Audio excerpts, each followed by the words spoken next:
33rd book that I read in 2024 is How the West Won: The Neglected Story of the Triumph of Modernity by Rodney Stark.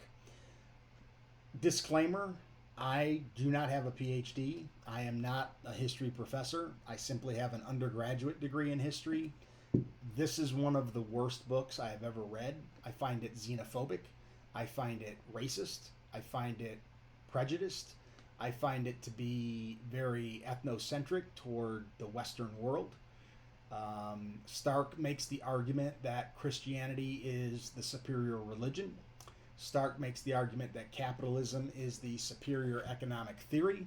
And he has a lot of just ideas that I've never heard from any other historian. And again, I am not a master of all historians. He cites many historians in his book, almost none of whom I've heard of. And I had never heard of him, although he did teach at a prestigious university before his death. Some of the crazy ideas he comes up with is that the Roman Empire is insignificant. He says that slavery was, of course, a terrible institution, but that Africans were enslaving their own people before we went there to purchase slaves from the Africans. And, you know, that's a common argument that I've heard by many racists. And I just think that that absolutely neglects the concept of power, the theory of power. He says that the Dark Ages never happened. They weren't dark. I just find a lot of his arguments to be where he takes a generalization and he makes something hyperbolic out of it. If you're taking a class in 20th century European history, there's no way for a professor, obviously, to cover everything that happened in Europe during the 20th century in a semester-long course. So while the Dark Ages maybe produced some technology, produced some innovation, produced some progress, I think the argument is that it was one of the darkest periods in our world history. It's not that nothing was produced, it's that much less was produced during that time. He argues against the Enlightenment. He argues that the Industrial Revolution began much earlier than we give it credit for. He defends Columbus, vehemently defends Columbus, and says that he did not purposefully give diseases to the Native Americans and to the people south of what is now the United States.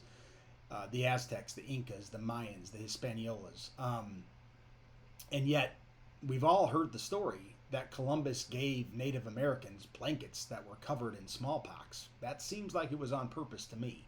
He says that Martin Luther is really not that important of a figure because there were several people at the same time who were protesting Catholicism, and that Luther has just gotten credit for it above all of the others. He has nothing good to say about Muslims. He has nothing good to say about the Chinese.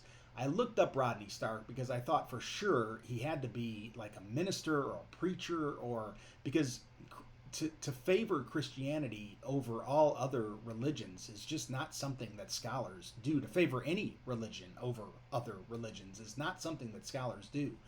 And he is quoted as saying that he is not a Christian and does not necessarily believe in God. Yet this book came to me used from Colorado Christian University, and his other books include The Victory of Reason, The Rise of Christianity, and God's Battalions. So I have a hard time believing that he is not biased in the ways of Western civilization. And also, his focus on Christianity and capitalism often comes down to, his argument often comes down to, well, Christians won all of the wars and won all of the battles. And he also often will say, he gives credit to things for being great based on the amount of money that they produced. And I think that there are other lenses that we can evaluate civilizations through, and different governments through, and different city-states through, and different nation-states through. It doesn't always come down to money. One of his big arguments is against the Chinese, that they had all of these inventions, but they didn't use them. They didn't make any money off of them. And then the West took those ideas from the Chinese and improved them and created progress with them. And okay, well, progress as defined by economics. And I think that there are other ways to define progress. So this was a book that every 5 or 6 pages had me shaking my head and rolling my eyes. these are not any ideas that my professors ever put forth, and they are not ideas that I've read in other books. I am glad I read this because I don't want to live in an echo chamber, but Rodney Stark is not a historian that I ever need to return to.